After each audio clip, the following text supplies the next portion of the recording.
Look at the Klipsch family. And I even have, let's see, in the corner we've got the Klipsch horns, AK6s. Next to them are the Cornwall 3s, and of course we have the Heresy 1s. In the basement, I've got the Forte 3s as well. So I'm letting the tube amp warm up. And before I get into sound samples, I want to show you something, a preview of something that's forthcoming here on the channel. Right here on my workbench, it's a little messy right now. It's been a long time since I've done a project, but right here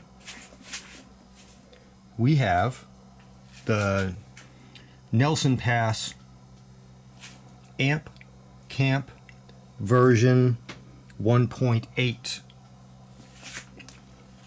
Class A MOSFET amplifier kit. It's hard to see, but down there in that corner it does say version 1.8. The circuit boards still say 1.6, but that's because they're the same circuit boards. The version 1.8 has a new rear panel. It's got some different options on it than the 1.6. But the circuit boards and the circuitry, the active circuitry remains the same. So you have to build the chassis. Here are the chassis parts right here, the circuit boards, the heat sinks. The power supply is a computer style brick. And the parts, the wiring, some insulators for the MOSFETs, I believe. I have not read the instructions yet. Here are the passive components. Here are the active components, or the semiconductors. Binding posts, some nuts and bolts, and some switches, and RCA connectors. And that's it. And some nice through-hole circuit boards.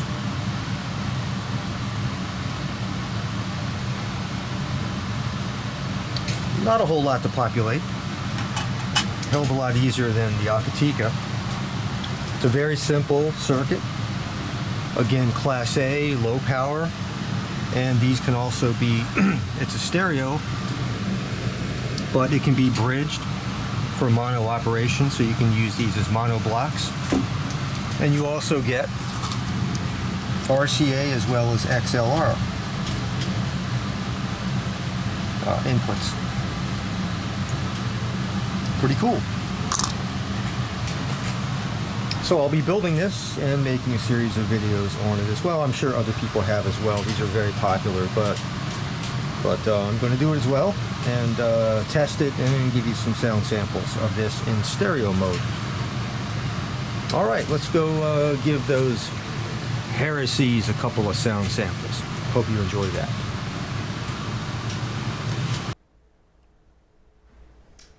Okay, what we're going to start out doing is I've got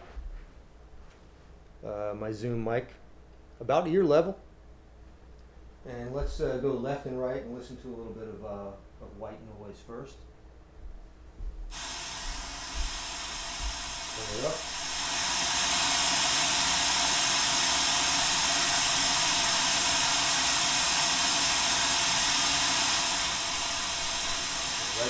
Right channel.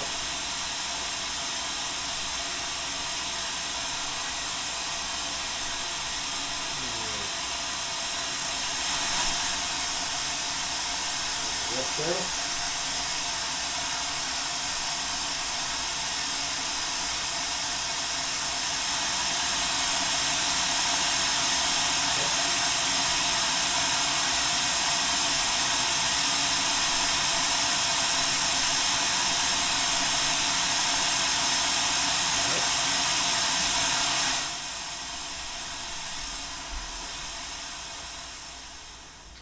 All is well with the system. Both speakers sound nice and even, and Woofer's working, tweeters, mid-range is working. Things sound fairly flat and coherent, so I like it. Let's dig into our first song. I'll try to do a rock, maybe a jazz, and maybe some piano, and maybe some guitar, something like that.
they sounded fantastic.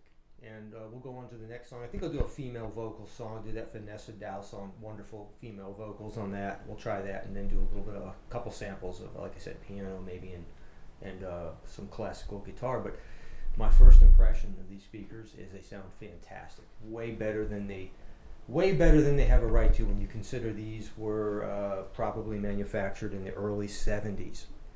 The tweeters are fantastic.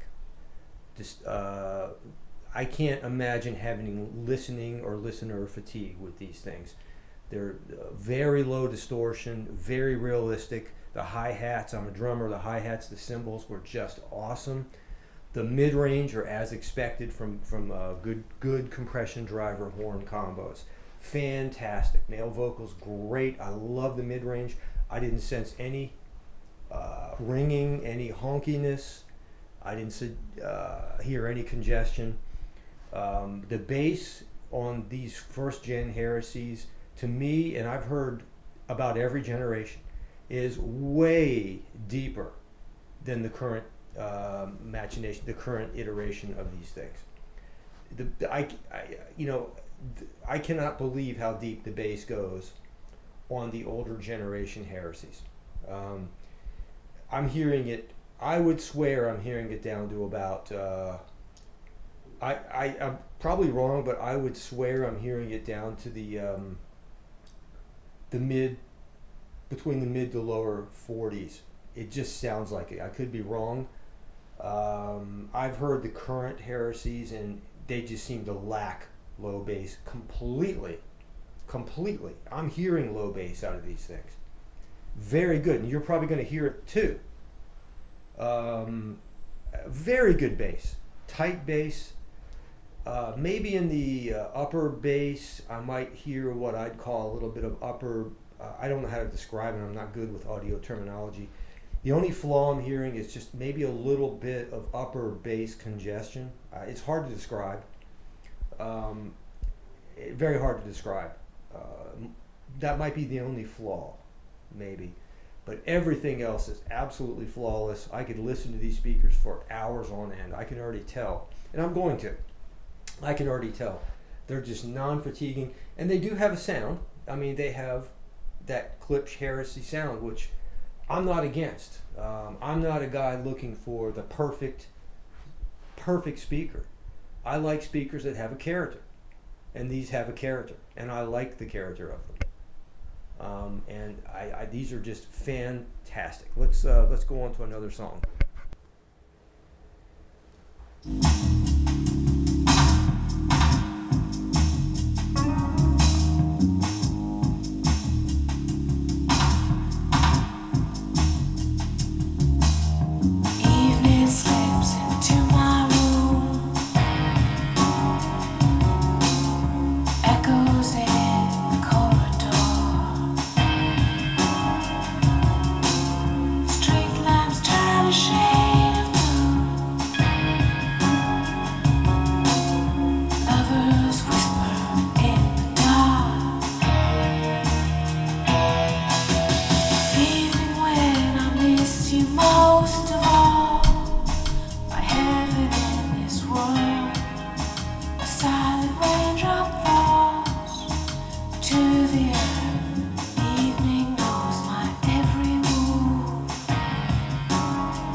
Fantastic.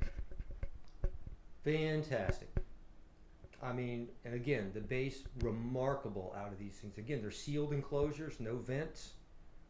And once again, the tweeters, compression driver, tweeter, compression driver, horn-loaded tweeter, and mids are just remarkable. I cannot believe these speakers were designed and built in the early 1970s. They will hold up against almost anything today. Remarkable. And there were a lot of crap speakers built back in those days. These are remarkable, and you saw the insides of them. These are original. Just remarkable. What can I say? Let's get on to something else.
Okay, folks, hope you enjoyed the sound samples, and I'll tell you, the speakers did not disappoint. Fantastic. For what they are, you know, sealed enclosures, small boxes. Of course, the mid-range, the high frequencies are just fantastic. even by today's standards. And the bass is very good. I don't think you're going to hear this kind of bass out of the modern Heresies. I don't. I know, I've heard them. You don't. I don't know why. The boxes are roughly the same size. The woofers are the same size.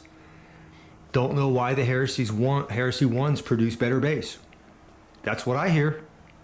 I don't know if others have noted that on forums. I don't read a lot of forums, don't go there that often.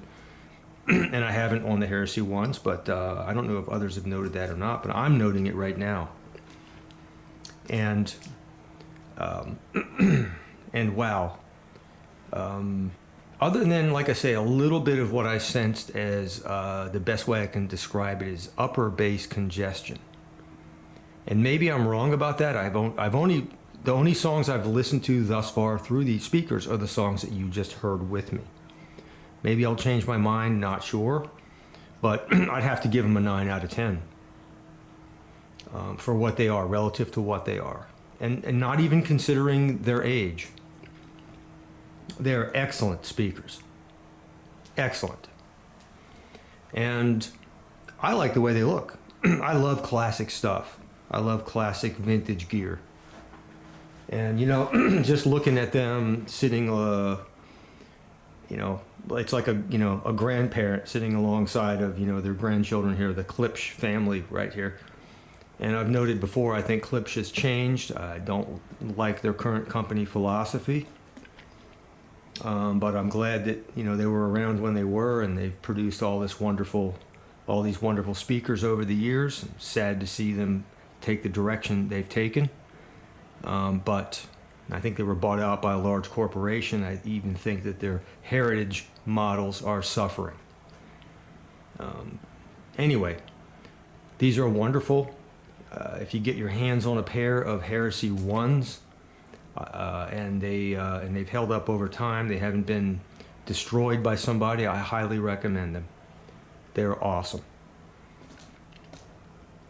I'm not saying the Heresy 2s, 3s are bad at all, but these, I can speak for these ones because I have them right here, and they are fantastic. And I'm going to do some more listening. I might do some follow-ups on it, but you know, about listening fatigue, I'm going to listen to them for weeks on end here. I enjoy them, and I'll do a follow-up. But thank you. I hope you enjoyed this, and yeah, let me know what you think in the comments. Stereo Police. Ciao.